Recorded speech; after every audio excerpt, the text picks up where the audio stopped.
Hola a todas y todos, soy Fabricio Lorusso, aquí en Trotamundos Político, en el canal del amigo Jesús Escobar, y vamos a hablar hoy de una situación de crisis que se generó en España, bueno, entre Marruecos y España, en la ciudad de Ceuta, por la llegada de más o menos 50.000 migrantes en el lapso de tiempo de 2 días, el jueves, viernes de la semana pasada, en que esto desató unas respuestas que cabe analizar por parte de los gobiernos europeos, particularmente del gobierno de Giorgia Meloni, de los de extrema derecha, para tratar de tumbar el gobierno socialdemócrata de España, que si bien no es un gobierno revolucionario ni de extrema izquierda, representa ya prácticamente la única voz discordante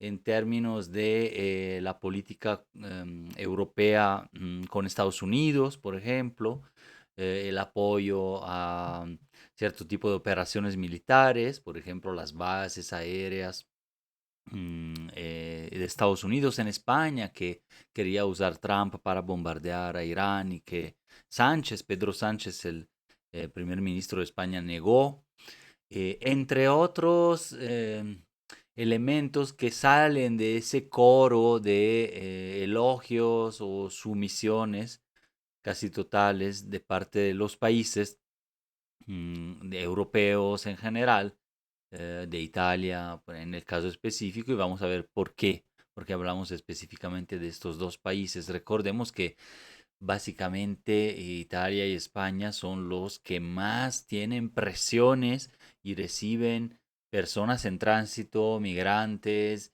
en el sur de sus fronteras, em, que representan fronteras de la misma Unión Europea. Y así junto con otras, ¿no? Como Grecia, por ejemplo, ahí en frontera con Turquía, la península balcánica en sí, Bulgaria también. Son básicamente estos los países que son focos rojos en tema de política migratoria dentro de Europa. Y en este caso, entonces lo que sucedió es que decenas de miles de personas cruzaron de las fronteras de Marruecos a las fronteras europeas, particularmente en el exclave de Ceuta, que es uno de diferentes exclaves como Melilla y entre otras islitas, y esta se trata de ciudades continentales ubicadas en África, pero muy cerca del estrecho de Gibraltar. Si ven un mapa, Ceuta es prácticamente una peninsulita, una pequeña ciudad, pero que es Unión Europea, territorio español, pero está dentro de Marruecos, por eso es un esclave, no una enclave española en territorio africano. Y como por ejemplo, pues existen otros territorios así, la Guyana francesa, un territorio d'outre-mer, ¿no? Dicen en francés, que sería de ultramar de Francia en América Latina, ¿no? Pues, bueno, en Sudamérica como tal, en norte de Brasil. Entonces, bueno, en el caso de Ceuta, pues representa un poquito como la isla de Lampedusa en el sur de Italia, una frontera eh, en el Mediterráneo.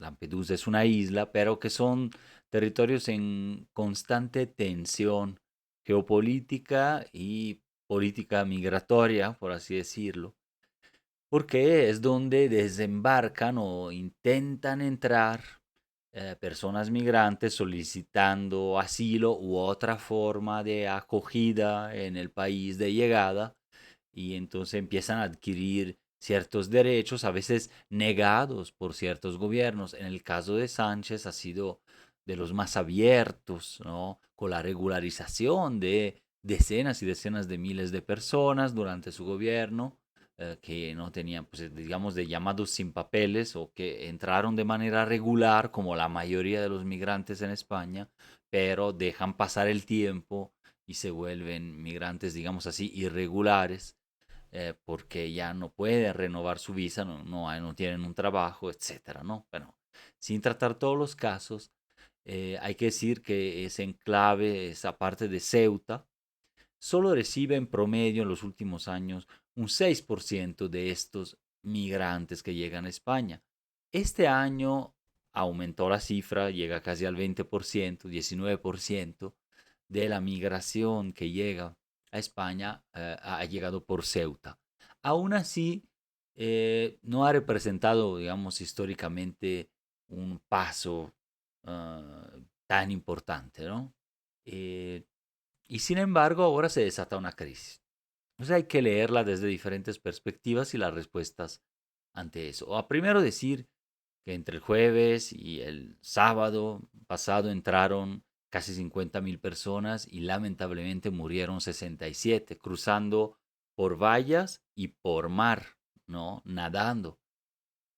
Tanto como sucede en el río Bravo, pues en donde mueren día tras día, lamentablemente, personas de toda Sudamérica, Centroamérica, de México, de África, etcétera, cruzando para Estados Unidos, ¿no? Entonces, algo bastante parecido que sucede con cierta regularidad, ¿no? Lamentablemente, pero que en este momento representó noticia global por dos motivos, digo yo. Uno, porque sí, fue efectivamente una gran cantidad, solo comparable con otra que se registró en 2021 y en otros momentos del pasado también, los últimos 10, 15 años.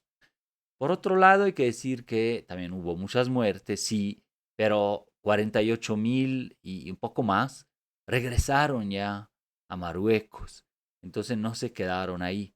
Pero durante estos 3 días, y es el segundo hecho importante, la presión fue inédita que se hizo en contra del gobierno español. Y no es mi deber defender al gobierno español. Yo tampoco conozco a fondo todas las medidas o lo puedo juzgar como tal, pero entra la lista de gobiernos con algún tinte progresista atacados por las derechas internacionales. Y aquí entra este tema migratorio, pero también el del narcotráfico para México, ¿no? En donde este mismo argumento de que no pueden controlar, de que infiltrados entre los migrantes hay peligrosos terroristas o narcotraficantes, bueno, ese argumento que usa Estados Unidos, particularmente Donald Trump, se replica para España. Tanto es así que Netanyahu y Donald Trump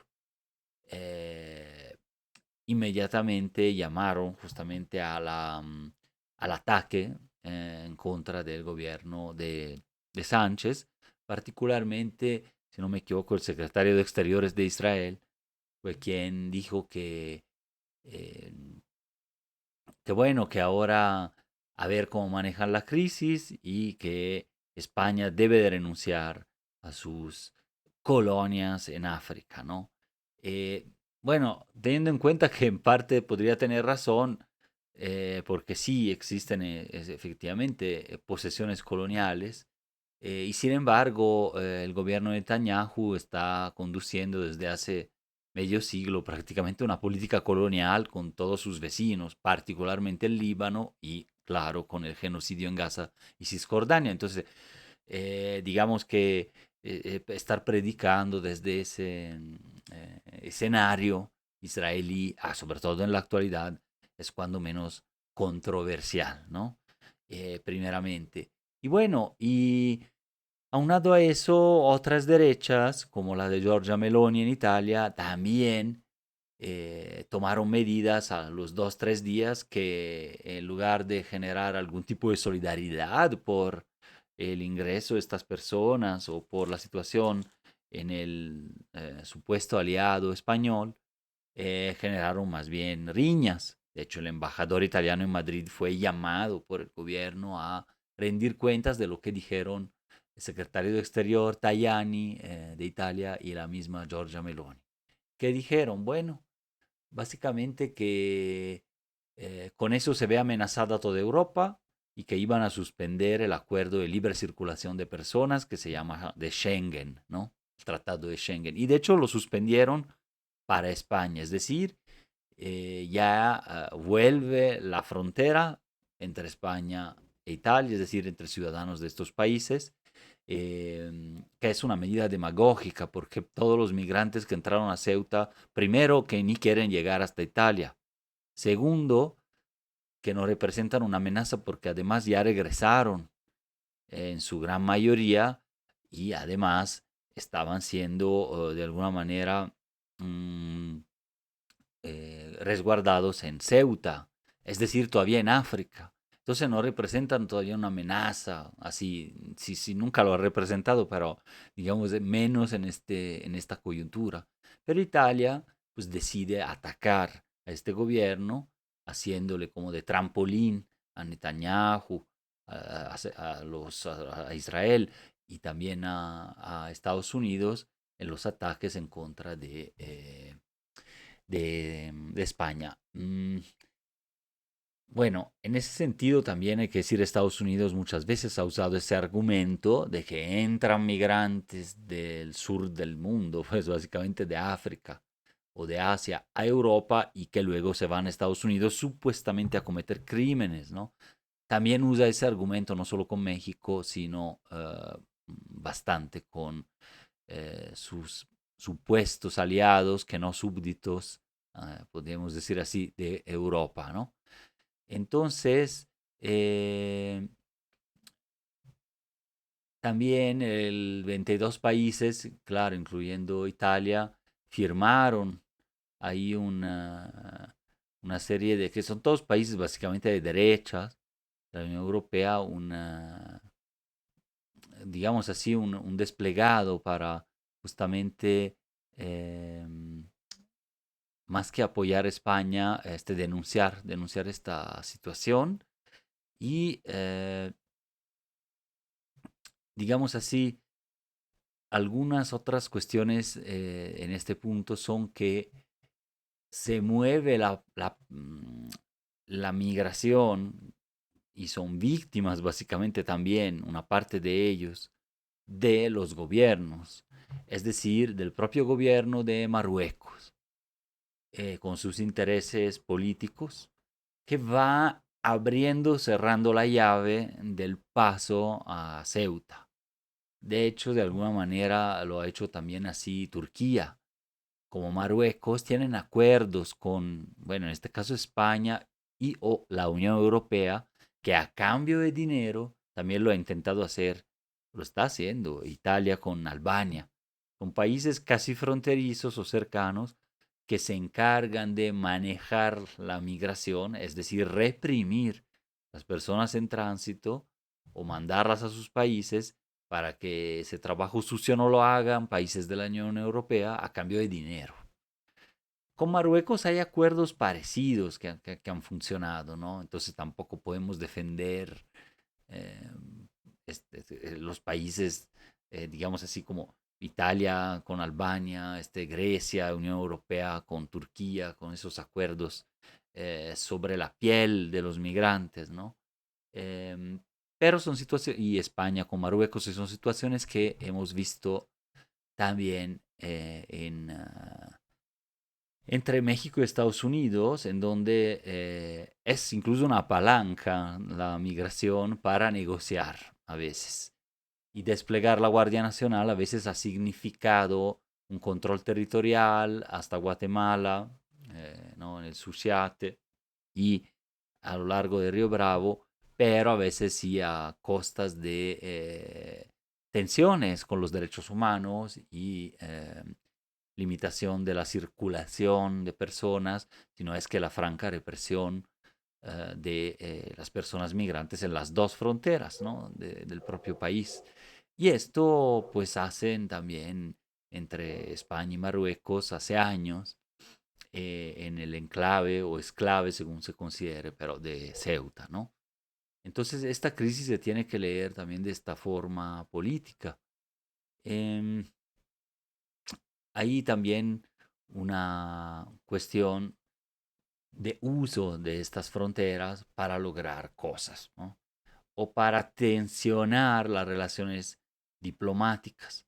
por ejemplo, así podría ser casualidad, pero en general no lo es. El 20 de julio pasado, el gobierno de Sánchez ha reconstruido, ha reanudado relaciones diplomáticas con Argelia, después de que había habido una crisis en 2022, porque en ese caso, en cambio, se había acercado el gobierno español a Marruecos, a Rabat, capital de Marruecos, ¿no?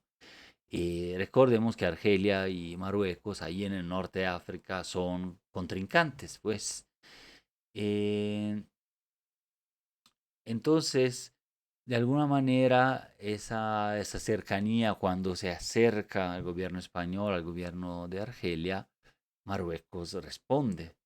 En 2021, efectivamente, sucedió algo así y directamente ellos decidieron dejar pasar miles de personas a Ceuta, a España, en territorio africano, lo recuerdo, pero es la ciudad española, para provocar tensiones, ¿no? En 2021 fue internado en España Brahim Ghali, líder del Frente Polisario, eh, que recordemos es el frente que lucha por la liberación y autonomía, independencia del Sahara Occidental. Marruecos, ¿no? Está todo en la costa atlántica y detiene el control ilegal desde mediados de los 70 del territorio al sur de su frontera, a lo largo del Atlántico, que es el Sahara Occidental, que tiene un 20% de un Estado propio reconocido solo por entre 50 y 80 países, todavía no pude conseguir el dato preciso, pero el Sahara Occidental y el Frente Polisario, ¿no? Dentro de él, luchan para que, respetando lo dictado por la ONU incluso en los años 60, se proceda a la total descolonización de ese territorio con independencia. Y en cambio, Marruecos lo ocupó, ¿no? Era una colonia española también. Entonces eso viene a complicar cada vez que España se acerca a este Frente Polisario, que tiene su patrocinador en el estado argelí. Bueno, entonces Marruecos responde y ahí mandó a más de 8.000 personas o dejó abierta la frontera para que eso culminara con una crisis. Y bueno, y después Pedro Sánchez tuvo que recular y cambiar opinión, sustentando un plan de autonomía que Rabat, Marruecos, proponía para esa parte del Sahara Occidental que todavía no ocupa. Y sin embargo, por ejemplo, estados como, y vuelven acá, Israel y Estados Unidos, con Trump 2.0, el mandato actual, reconocieron incluso el mandato de Marruecos, o sea, la soberanía de Marruecos sobre el Sahara Occidental. Entonces, bueno, de alguna manera estas tensiones geopolíticas son las que se ven reflejadas en la frontera de España ahí, que es un exclave, claro, un ex dominio básicamente colonial en África, que sin embargo es utilizado por Marruecos en este sentido para tensionar, ¿no? las relaciones, como ya ha sucedido en el caso que acabo de contarles del 2021, ¿no?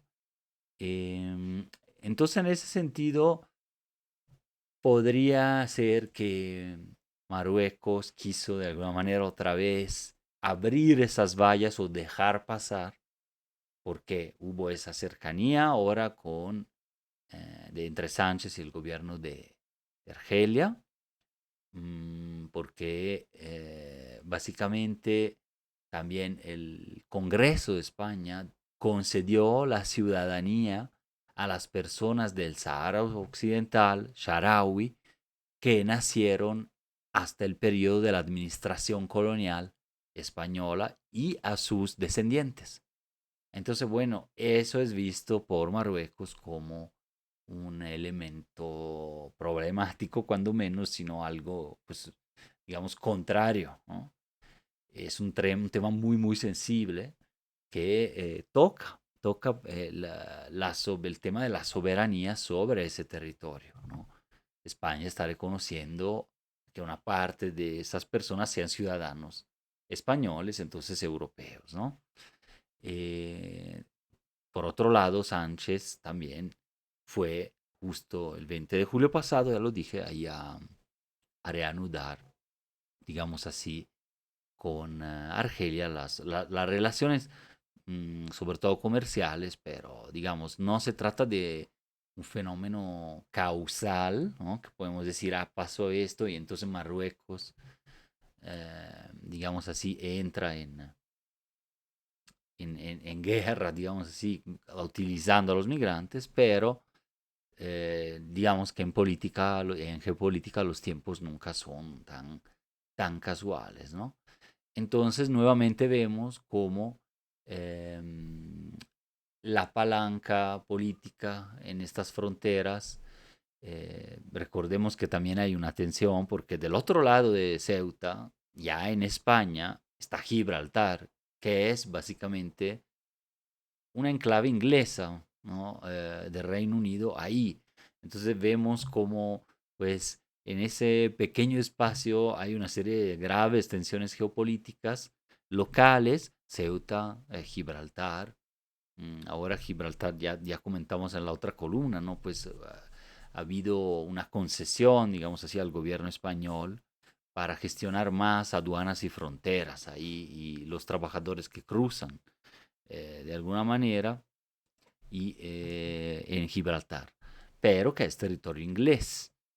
Entonces, bueno, entre otras cosas, hubo rumores, cuando menos, o algunas noticias reportadas en medios europeos de que también hay una tensión para la final de la Copa del Mundo de fútbol del 2030, que sabemos que va a estar ahí entre España y Marruecos.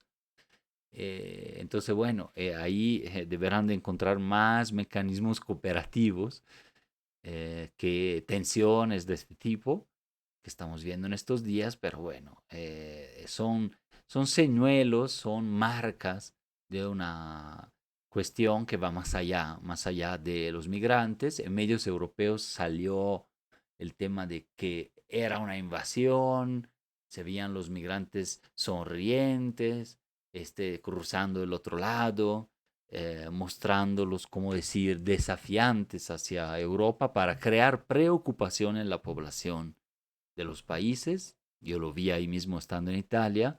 Y justo respuestas demagógicas, inútiles, como la que orquestó y realizó ahora el gobierno italiano, suspendiendo el acuerdo de libre circulación de Schengen con España y pues lanzando, digamos así, acuerdos con otros países justo para condenar básicamente la política migratoria ligeramente abierta, aperturista que ha tenido el gobierno de Pedro Sánchez, ¿no? Y en un nivel aún más grande, pues vemos cómo Marruecos recibe el respaldo del propio Trump para esta cuestión y para también el Sahara Occidental y su ocupación ilegal, pero también de el mismo Israel. En un ataque entonces cruzado de diferentes formas y niveles de las derechas en contra de el tibio centroizquierda español, pero que sin embargo, como dije al inicio, representa por lo menos un gobierno algo distinto en el panorama mundial incluso, ¿no? Pero sobre todo europeo. Les mando un abrazo, nos vemos en la siguiente.